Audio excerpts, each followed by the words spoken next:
Welcome everybody back to a long overdue episode, as I may say. But anyway, we are here to bring you lots of love and hugs and smooches and chocolates and Gore. Just to be fair, yes, and gore. What are we giving you our heart out into everything? Anyway, to put it even more into speculations of this is we have some lovely people to talk with what we are going to be talking about, if we even have anything nice to say. But anyway, before we get into that, I'm Paul Dolsky, and I'm joined with Tessa Baker. And we got the Mr. Man from all the way from Brooklyn. We got, who is this? Who? I'm not from me. I'm from the Bronx. This is Ken Bronx, R2's. Ooh. Oh, that's a slap in the face. Slap in the face. I will take that. Brooklyn, Bronx, you know, There is a difference. I forgot which one was which. My bad. Anyway, as you probably just heard, is you might have remembered her from way back in the day, and then she took a break with us. Let's just put it that way. And now we would like to make the return of none other than the Beanie Queen, the Mistress of the Crypt, Christelle Lobello. also known as the person that got away last time because she was waiting for February 15th, which is tomorrow by the time you listen to this episode, because of the 50% off chocolates. That's right. And unfortunately, Ken's not going to get the joke, but I hope we all can remember this old joke. And that is, you guys got to realize one thing, right? Valentine's Day didn't go on Tuesday, which unfortunately means we got not the luckiest day of the year, and we were unfortunately not able to land on the Torture the Nipples Tuesday. Oh, jeez. Oh, no. However, though, I hope we all have the breakaway jeans and stuff like from last few years ago. But anyway, that's enough of that. But anyway, Sweatpants, the fucking pants. Anyway, and we're not talking. You know what? This screw this. We're not going to try to do what we did last time. We're not going to do a repeat. Anyway, so we're here to talk about My Bloody Valentine, the 3D, which came out in 2009. You know, everybody had the famous line of "really." So in this case, we got the "really" again when it comes to this. And we got Jensen Jackos from Supernatural, and I probably already butchered his last name, but whatever. This has been an interesting week as it is. And then watching this oh my God. Watching this movie last night has really fucked my brain of realizing what I'm trying to talk about. And I went back to listen to the old episode that we did, and it's very now interesting of why I prefer the 1981 version over this, I don't even know, dumpster fire of a remake, I guess.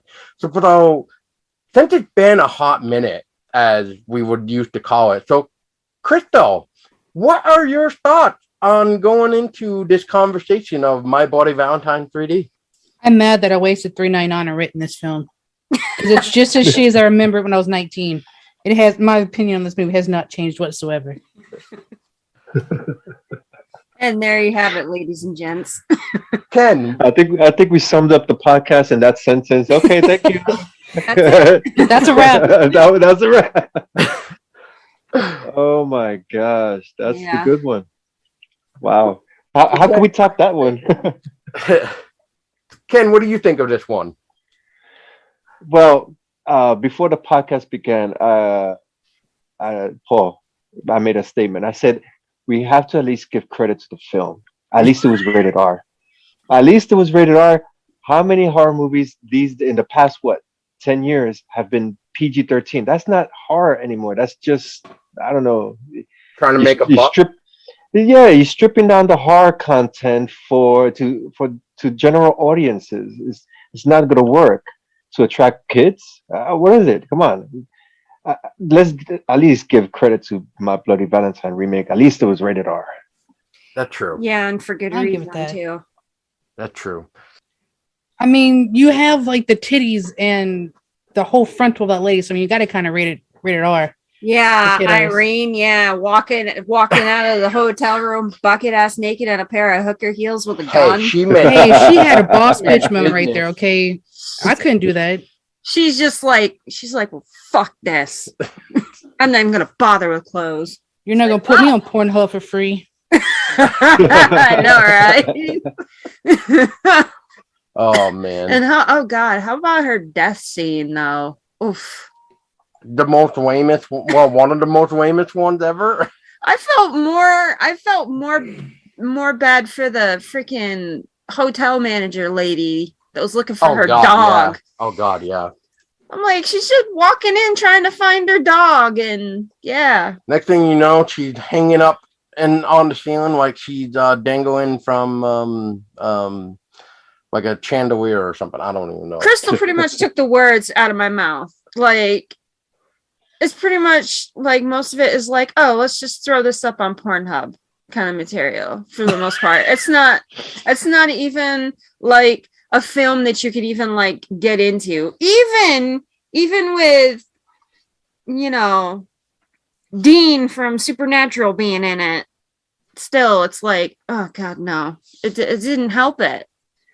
Well, that's like Crystal and I were talking to you before this, and Crystal was mentioning how Sam from Supernatural, because right now his real name is swooping through my brain, but anyway, how he did a better job in the Friday the 13th remake than Dean did with My Bloody Valentine 3D. Yeah. Which, Ken, do you agree with that? Yeah, I think the Friday the 13th, his acting in there was way much better, and I don't know. I have a hate love relate, but I'm digressing from this. What would we call this, a film? No, No, we wouldn't no, it's not a call film. this a But film. it's a love hate relationship with Friday the 13th remake. It was good and it had its moments. But yes, I agree. He was a better actor, a better protagonist in that film than My Bloody Valentine, his counterpart. Yeah. I'm trying to figure out how to even go with this movie because, okay, so did anybody think any of the kills in this 3D film was actually like cool? I mean, No. I will at least admit that I like the little Easter egg that they did with the original where they put the lady inside of the laundry again. But the only difference though is that the 1981 film did it so much more better because that actually, as we kind of mentioned back in the original episode of My Bloody Valentine for the 1981 film, is that poor lady looked like she's been in there for maybe 12 or 24 hours and She like looked like a life-size melted Barbie doll. exactly. There's no other way that I could possibly put that. I mean, I'm a sucker for practical effects, and I'll always go with the original because that's all they had back in the day was practical effects. This one, all the kills, and I get it, it was supposed to be, CGI, 3D. All the kills look so fake that it's just like the dude that got the pickaxe to the eye and the eye shoots out. I'm like, if not being in 3D and watching it takes away. I mean, even the movie was shitty when it first came out, but it takes away even more of the immersion in any of the kills because it's like the blood splatters are coming straight at you. I'm like, look at that, that's some great graphics right there. I mean, I couldn't get into any of the kills because I guess the best one. Practical effects. Yeah, the best kill was probably the hotel lady when she got cooked in the jaw and electrocuted into the light. Probably the best kill in my opinion. And now we touch on the practical effects real quick, and I'm just gonna say it like this: I think most of their fucking budget in this film went to the goddamn 3D thing, right?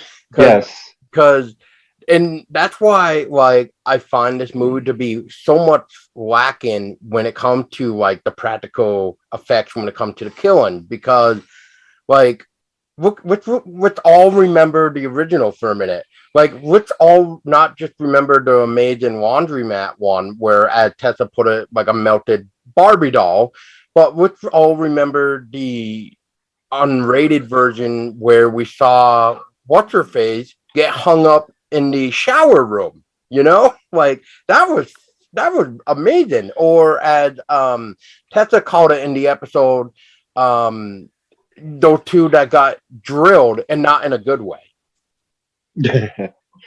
Any guy getting drilled is a bad thing.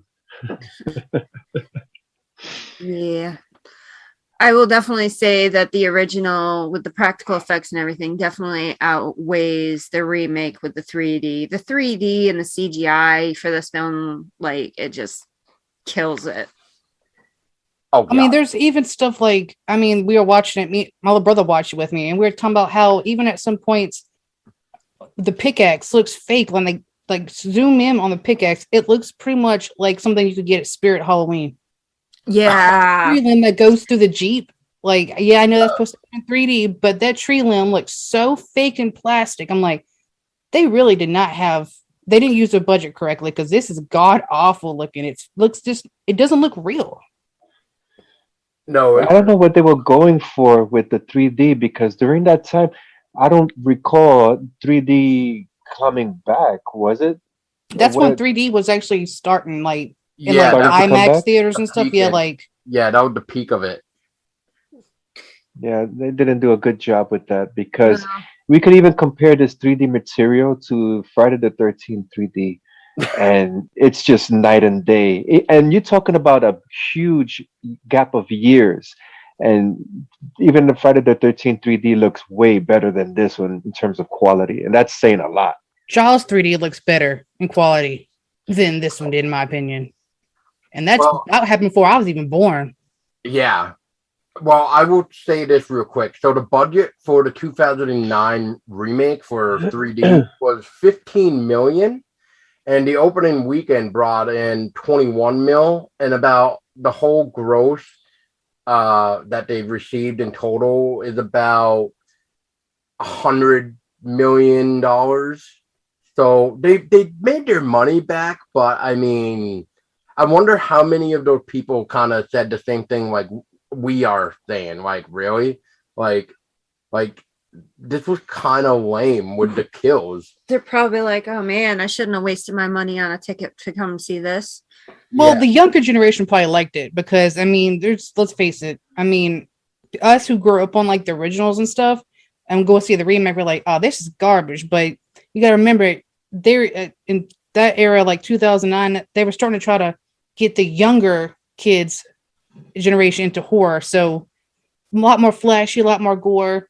It was more pertaining towards them than the fans of the original. Yeah. Which sometimes you can't do that with horror. I mean, yeah, bring in the new generation, but you can't make it for just the new generation and shun out the old.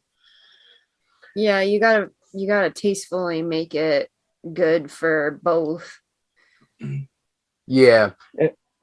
And by doing so and providing a lame quality horror film, or just like I said in the beginning, a horror film that is PG-13, you're just diluting the genre, and the younger generation will come to expect horror to be a certain way, and it's not. It's because horror has a rich horror has so many attributes. Yeah, gore, this comes from practical effects, not special effects. You have to have a good mixture of both in order to execute a good kill scene and execute it well.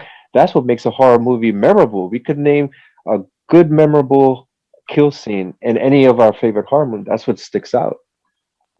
That's I agree true. with that. And there wasn't anything memorable about this remake. There really wasn't, really. Except for like Crystal said, the only really good kill was killing off the little manager lady in the beginning. Yeah. I mean, the only thing I can say that good about this film is Tom Atkins. And I do kind of appreciate, I guess, that they spun it and making Tom the killer instead of Axel. Axel was the original killer in the first one. They spun it to make an Axel the good guy this time instead of Tom, and Tom the good bad guy in this one, and Axel the good guy.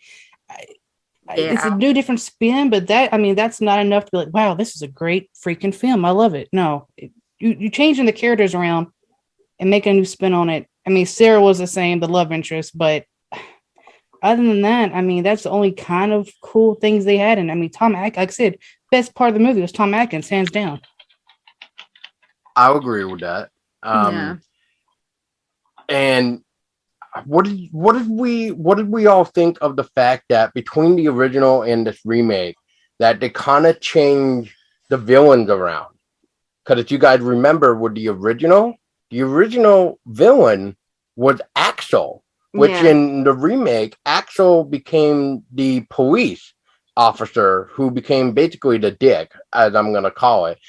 But then they made Tom be the insane guy, basically the hallucination because of what happened.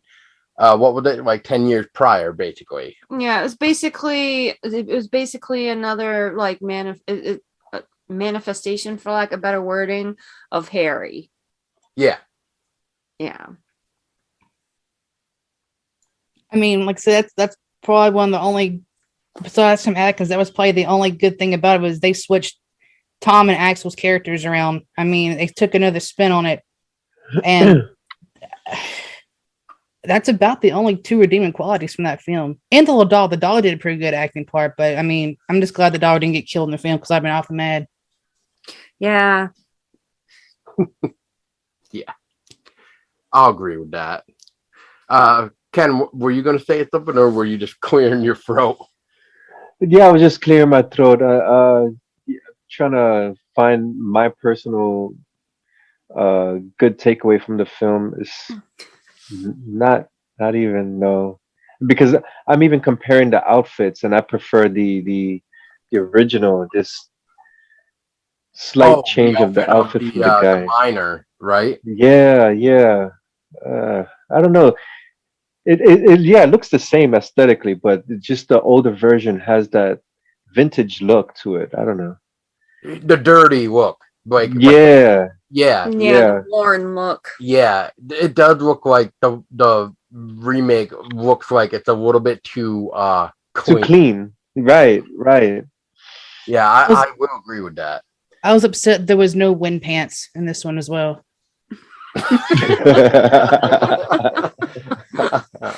Oh boy. I mean, it's okay. We had the original, and we had a remake a couple of decades later. Why hasn't this antagonist become popular in horror culture, just like the other killers like Jason and Freddy? What is this character lacking? What can we, if we were to have the funds to make this character stand out, what can we change? Ooh.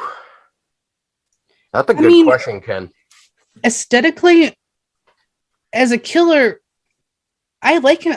I like how the original was, and to me, in all honesty, like, because there are fans that are a fan of the My Bloody Valentine movie, but I mean, he was one. This movie should have been like a one and done kind of film, like, and because it's like every other horror killer. I mean, you constantly pumping out movies, remakes, extra films, and I mean, this one was honestly the most realistic type killer, unless of that era, because I mean, Michael and Freddy and Jason, all them, the older school killers, all had supernatural abilities or a curse or something that made them a boogeyman. But then you had him, who was just a psychotic person. That was it. Nothing to it. He wasn't supernatural. He wasn't a demon or nothing like that. He was just a psychotic lunatic with a pickaxe. And I appreciate that. Like, if I take anything from My Bloody Valentine as him being a killer, I appreciate him because he was just a dude in a suit. That was it. Yeah, and to touch on that with Crystal, just a little bit is we also got to remember between the original and the remake is with the original, the reason why Axel lost his shit was because his father was part of the mine team. And when he was little or whatever, or whenever it was, like 20 years prior, I think it was with the original, Axel ended up seeing his own father get killed by the maniac right in front of him. So that's what made him go berserk to start killing, and why he became basically the My Bloody Valentine. And I think what even makes him more believable as a psychotic individual, or psychotic individual, is the fact that, like, remember the ending of the original? He was singing that bizarre "Will you be my bloody Valentine?" and like Harry, I'm coming and with kill everybody, like that's more fucking creepy than How they ended it. how they ended the remake. Really, like there was nothing. In my personal take, I find the remake was very much lacking the scare factor. Yeah, they were trying too much with the gore because of the whole 3D aspect and everything else, and that's why they were trying to have, in this case, Tom throw the axe, right? So that way we can get that cheap axe throw because of the 3D. So that way it thinks like we're about to get struck with it.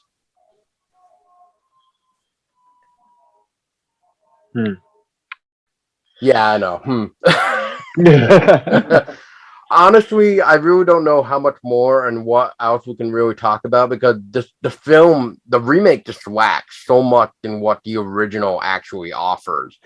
And as Crystal said, like after her 19-year-old self, when she first saw it, it's like, yeah, my opinion hadn't changed yet. And like just listening to the old episode, like I was saying before, and then remembering what I watched with this new remake, it's like, wow, like they really did way too much budget toward the 3D aspect rather than trying to make the kills more gruesome to satisfy people with the 3D They element. didn't focus enough on the practical effects. Oh, God, they were no. more focused on the CGI and the 3D aspect to kind of,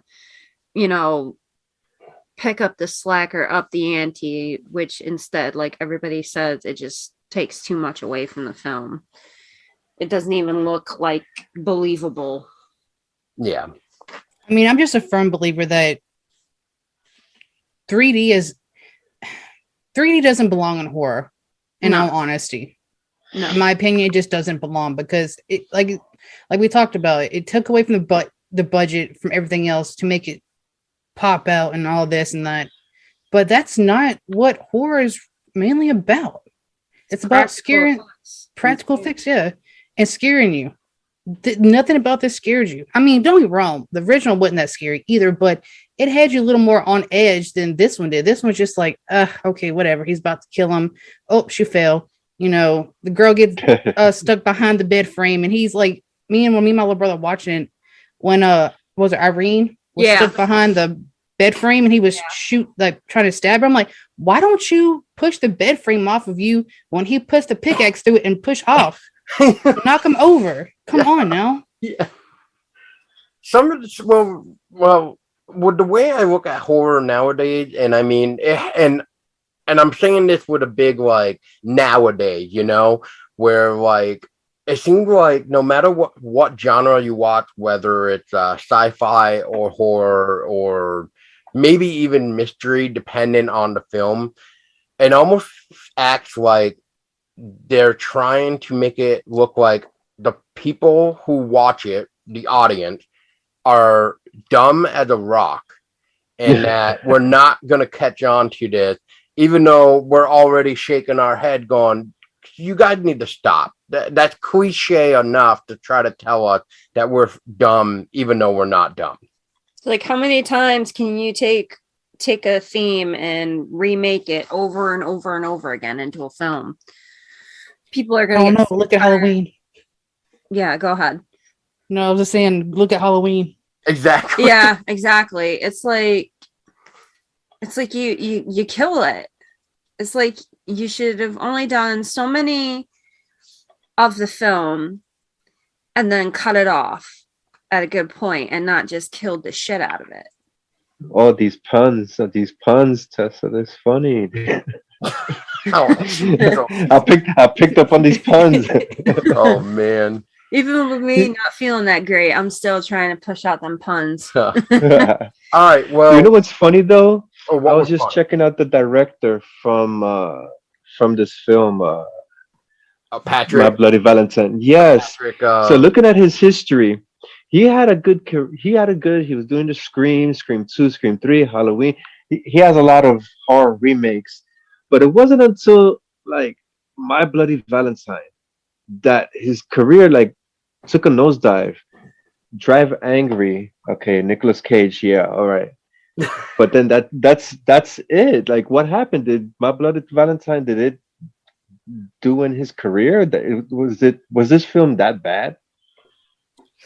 uh, Yeah, It's because been he did Mimic and stuff like that. And wow. right. It was a good track record leading up to that point, and he hasn't.